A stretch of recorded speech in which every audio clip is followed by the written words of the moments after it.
What if Shirley Chisholm became president in 1972? Close your eyes and picture 1972, a year pulsing with chaos and change. America stood at a crossroads.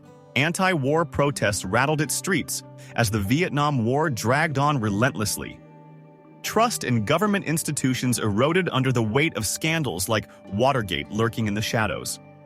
The civil rights movement had made progress, but institutional racism still haunted every aspect of daily life. Meanwhile, the feminist movement gained momentum, yet confronted suffocating patriarchy at every turn. Amid this storm, a singular figure emerged, igniting hope in those who had spent decades silenced and overlooked. Shirley Anita Chisholm, a black woman, a trailblazer, and an unapologetically fearless leader, threw her hat into the ring, running for President of the United States. Her campaign wasn't just about ambition. It was a challenge to the very fabric of the political system, a declaration that leadership must include all voices, especially those long silenced. History did not place her in the Oval Office, but what if it had? What if Shirley Chisholm had won the 1972 election? How would her presidency have altered the trajectory of America? In this video, we venture into an alternate timeline, imagining the bold changes, cultural revolutions, and challenges she might have faced. This is more than speculation. It is an invitation to dive deep into Chisholm's legacy, to dream of what could have been, and to reflect on who we need leading us today. Before we step into this alternate reality, let us remember who Shirley Chisholm was. Not just the politician, but the trailblazer who carried the hopes of millions. Born in 1924 in Brooklyn, New York, to working-class Caribbean parents, Chisholm experienced the stark realities of poverty and inequality firsthand. These experiences shaped her fierce sense of justice and fueled her desire to make a meaningful difference.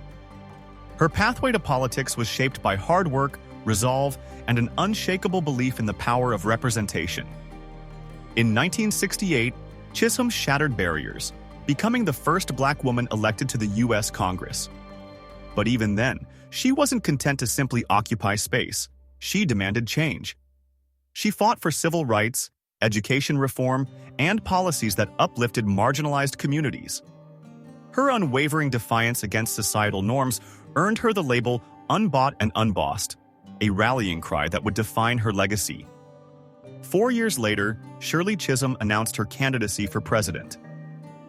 Critics scoffed, pundits dismissed her as symbolic, and even allies told her it was impossible. But she pressed forward anyway, declaring her candidacy not as the black candidate or the female candidate, but as a candidate for the people, for the poor, the forgotten, and the oppressed.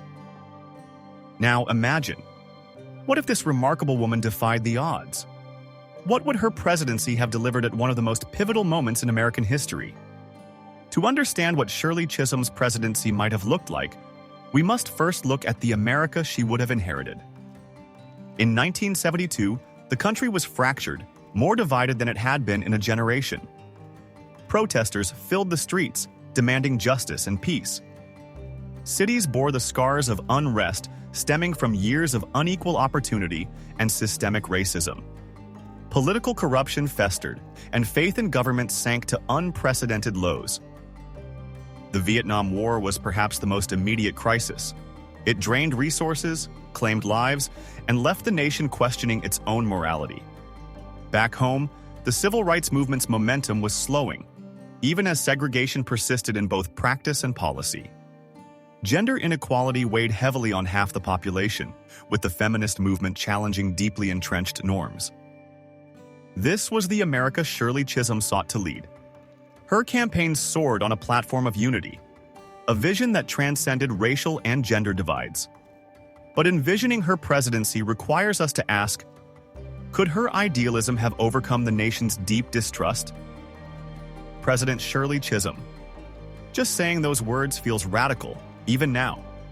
Her historic win would have catalyzed immediate changes in national consciousness. Her very presence in the Oval Office would have sent a resounding message. Leadership in America could no longer be the province of white men alone. For communities who had long been told that power was not meant for them, Shirley Chisholm's presidency would have transformed silent dreams into bold possibilities. But Chisholm's vision went far beyond symbolism. As president, she would have sought unity across lines of race, gender, and class, building a coalition of those too often left behind. Her goal was clear: to represent not just some of America, but all of it. Imagine an America where Shirley Chisholm shaped policy. What might have been her priority list as she sat behind that historic desk in the Oval Office? Civil rights would undoubtedly have been at the heart of her leadership. With the courage she showed throughout her career, Chisholm might have taken bold action to dismantle systemic inequalities that plagued education, employment, and housing. She would have fought for the Voting Rights Act's expansion, ensuring marginalized groups had unfettered access to the ballot box. Her presidency would also have emboldened the feminist movement. A passionate advocate for women's rights, Chisholm would have championed the long-stalled Equal Rights Amendment, pushing to enshrine gender equality into the Constitution. She would have worked to narrow the wage gap and level the playing field for women and minorities alike in the workforce. Chisholm's compassion as a legislator often centered on healthcare. Her presidency might have brought sweeping reforms to America's healthcare system, creating access for millions who had been excluded due to poverty. Universal healthcare could have arrived decades earlier under her steady leadership. Yet, President Chisholm would not have stopped at race and gender. She understood that poverty afflicted Americans across all identities. Her administration might have spearheaded bold programs in education, housing, and economic justice to uplift low-income families. Still, every inch of progress would likely have been hard-fought. The opposition, racist, patriarchal, and partisan, would have circled to block her efforts at every turn. The Vietnam War would have been one of the most pressing issues of Shirley Chisholm's presidency. She had been an outspoken critic of the war long before her candidacy, calling it an unnecessary drain on American lives and economic resources. As president, it's likely Chisholm would have moved quickly to end the conflict. While navigating a war required delicate strategy, her approach was rooted in diplomacy and peace, not militarism. Negotiating an end to the war would not have come without fierce resistance from the Pentagon, Congress, and even sections of the public. Yet, her resolve to redirect America's priorities away from foreign entanglements and toward domestic healing could have set a powerful precedent for a different kind of foreign policy, one centered on peace-building rather than dominance. Perhaps the most profound and long-lasting effect of Shirley Chisholm's presidency would have been cultural. Imagine the awe-inspiring sight: a Black woman, born to immigrant parents, leading the free world. The power of representation cannot be overstated. For millions of young girls, especially Black girls, Shirley Chisholm would have redefined what was possible. Her leadership might have broken the dam, unleashing a wave of diverse candidates across all levels of government long before recent milestones.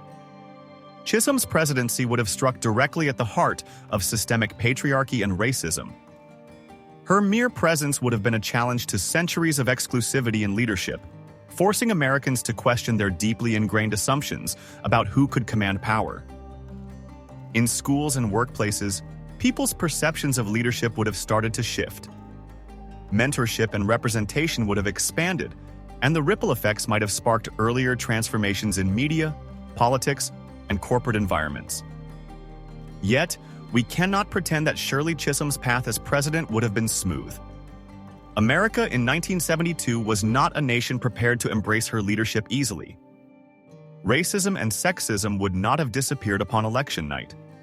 Instead, they would have taken new forms, most notably through relentless political opposition. Congress, dominated by white men, might have been unwilling to pass her reforms. Her proposals might have languished, deliberately stalled by those bound to maintain the status quo. The media could have been equally ruthless, magnifying every misstep, her policies scrutinized through racially biased lenses. Balancing her bold vision with political realities would have required a kind of resilience almost unimaginable.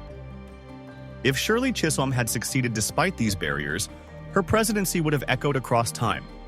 She could have redefined politics, embedding diversity and inclusion in the DNA of American leadership decades earlier.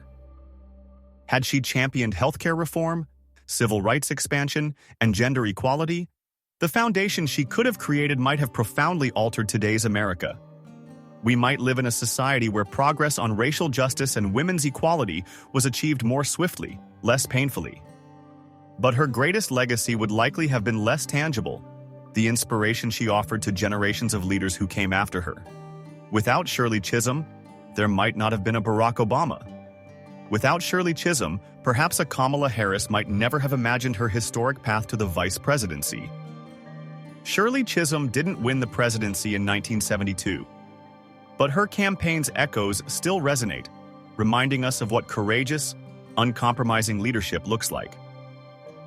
Even in defeat, Chisholm taught us that the fight for equality, justice, and inclusion is a journey of persistence. Our nation didn't elect Shirley Chisholm decades ago, but we must ask ourselves now, who are the leaders we need today to reimagine America? What lessons from her courage can we carry forward? This isn't just about celebrating Shirley Chisholm's legacy, it's about igniting a vital conversation. Let's talk, let's act, and let's dare, like Shirley Chisholm, to dream bigger. Like and subscribe for more from History Twist and request your own video in the comments.